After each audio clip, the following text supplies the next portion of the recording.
এমন কিছু শব্দ আছে না যেগুলো শুনতে বেশ কঠিন মনে হয় কিন্তু মানেটা আসলে খুব মজার। আজকে আমরা ঠিক ওরকমই একটা শব্দ নিয়ে কথা বলবো। এই জিনিসটা আমরা প্রায়ই দেখি কিন্তু হয়তো নামটা ঠিক জানি না।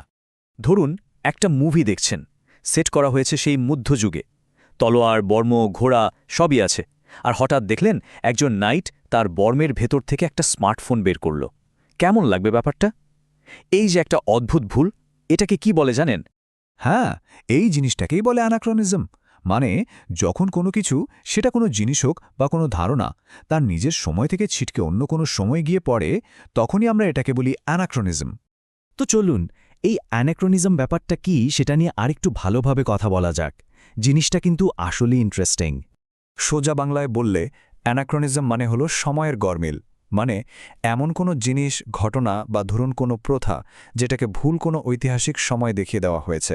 যেমন ধরুন কোনো গল্পের চরিত্র এমন একটা জিনিস ব্যবহার করছে যেটা তখনও আবিষ্কারই হয়নি, ব্যাস ওটাই অ্যানাক্রনিজম। আচ্ছা, এই যে অ্যানাক্রনিজম শব্দটা, এটা আসলো কোথা থেকে? কোনো শব্দের মূলে গেলে না ওটার মানেটা মনে রাখা অনেক সহজ হয়ে যায়। দেখেন কি সোজা। শব্দটা আসলে দুটো গ্রিক শব্দ মিলে তৈরি। একটা হলো অ্যানা, যার মানে বিরুদ্ধে বা পেছনে, আর আরেকটা হলো ক্রনোস মানে সময়।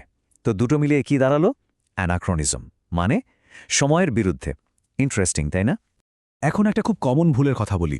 অনেকে না এই অ্যানাক্রনিজম শব্দটাকে আরেকটা শব্দের সাথে গুলিয়ে ফেলে। চলুন তো দেখি সেই ভুলটা কি আর সেটা কিভাবে ঠিক করা যায়। এই যে দেখুন, অ্যানাক্রনিজম আর অ্যান্টিকুয়েটেড এই দুটো কিন্তু একদমই এক জিনিস না। অ্যান্টিকুয়েটেড মানে হলো কোনো কিছু যা অনেক পুরনো বা এখন আর চলেই না, অচল।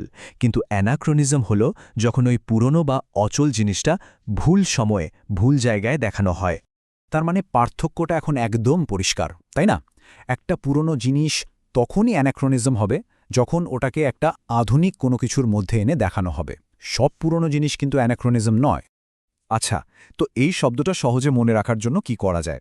চলেন কয়েকটা সহজ টিপস বা কৌশল দেখে নেওয়া যাক। এই যেমন ধরুন এই সমার্থক শব্দগুলো, সময়ের ভুল, কালের অসঙ্গতি, এগুলো দেখলেই কিন্তু ব্যাপারটা ক্লিয়ার হয়ে যায়। আর উল্টো দিকে এর বিপরীত শব্দগুলো কি? আধুনিকতা বা সমসাময়িক। এ থেকে বোঝা যায় যে অ্যানাক্রনিজম ঠিক এর অপোজিট একটা ব্যাপার। আর সবচেয়ে সহজ যে ট্রিকটা সেটা হলো শুধু মনে রাখবেন ক্রোনো মানে টাইম বা সময়, তাহলেই হবে। অ্যানাক্রনিজম মানে সময়ের বিরুদ্ধে। এর চেয়ে সহজ আর কিচ্ছু হয় না। বিশেষ করে কোনো পরীক্ষার জন্য এটা খুব কাজের একটা টিপস।